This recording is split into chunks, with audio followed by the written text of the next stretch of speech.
What's up, guys? It's a sport update. So I'm just going to give you a review today on World Cup qualifications, Italy versus Denmark.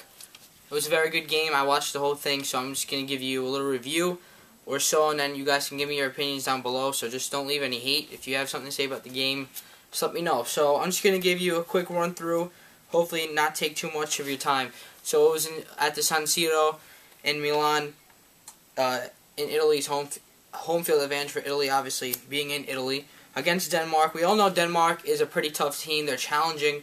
They were in the Euros, and they would have made it out of the group if they weren't in such a tough group, but they are a pesky, challenging team. So, you know, I expected a really, really close match. However, Italy came today strong, following their strong performance against Armenia, I believe last Friday, winning 3-1. It was the same result today. Italy winning 3-1 against Denmark, which was a little shocking to me. I thought Denmark, I thought it would be maybe a 1-point win for either team, but Italy came out and they were very strong with offense and defense. Towards the end, the defense was a little shaky, but that's what the game, as long as the game goes, you get tired. But strong performance all around by Italy. Their offense played very fluidly, very nice passes.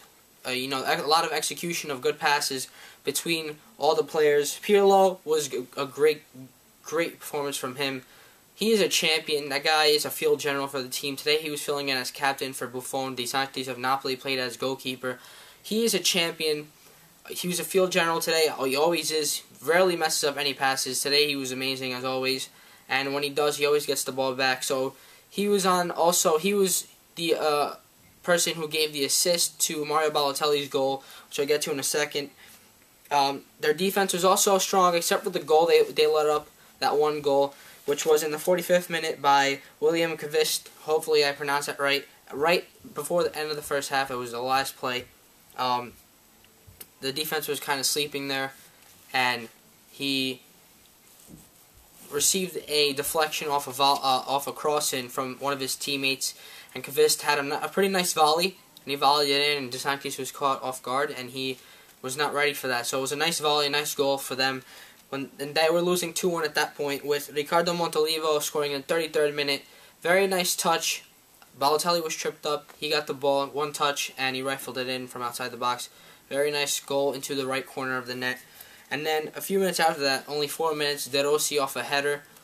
He's a very, very inspired player. He's a leader for that team as well, with Pirlo and Buffon. One of the more experienced ones. He's still young. Pirlo still is older, but I would love to have both of them on my team if I could. So those were two goals in the first half for Italy, and the one goal for Denmark. So that was the first half. It was majority, Italy was in control. The second half, right at the start, Osvaldo of Italy got a red card in the 46th minute for actually hitting one of the Denmark players in the face. He was trying to, push aside a player, and the ref thought it was an elbow, but Osvaldo's hand kind of like smacked the guy in the face, and he went down, and Osvaldo was given a red card instantly, and he was sent off. And then a few minutes later, Balotelli, off a really long pass from Andrea Pirlo, just one touch, one flick. He lifted his leg up, got that one flick right past the keeper, who jumped up because he thought he was going to tuck it over. However, Balotelli went under, one flick straight into the net, and Italy was up 3-1. Balotelli also had a great game. He was being fouled a lot. He was getting a lot of interaction on the offensive end. He was making a lot of things happen. He got frustrated after a while, but great game, and his return to the team, return to Italy after, being in the English Premier League. So great game for him. He scored in the 54th minute to put them up 3-1. So Denmark's defense was a shaky defense. Italy did create a lot of chances. They had 7 shots on goal. However, Denmark only let up 3, but they were a little shaky. They were lacking sometimes on defense, especially when the goals happened for Italy. So they would just have to adjust their defense a little. They did create chances. They did have 10 shots, 3 on goal. But De Sanctis made some saves. Italy's defense was pretty good, pretty solid throughout the whole game, except throughout the end, the last about 15-20 minutes, Denmark was really pushing for a few goals, and it looked like at sometimes they would happen.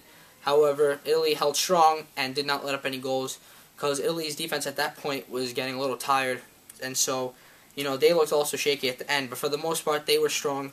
So Denmark did create chances, but their defense was a little shaky, and that's what lit up in this game. Bentner of them, of course, he's always a threat on the offensive end. He created some chances for the team. Very sorry about that. He's always a threat for Denmark. He's their leading scorer, main threat up front. Krohn-Delhi, Silberbauer, they had pretty good games. I thought there would be a little bit more out of Denmark that I didn't see. And Italy, with the help of Balotelli and Pirlo, who had great games, they took this win and are at the top of their group and pulled a little bit more ahead with this win, 3-1. So Italy was very solid, I thought, this game. You guys let me know what you guys think. I would like to hear your opinions about the match. Let me know what you guys think if you saw the whole thing. Let me know what you thought about the goals, stuff like that. USA plays Guatemala today. I'll probably make a video on that. I'll see. But if not, thanks for watching, guys, and thanks for tuning in. See you later.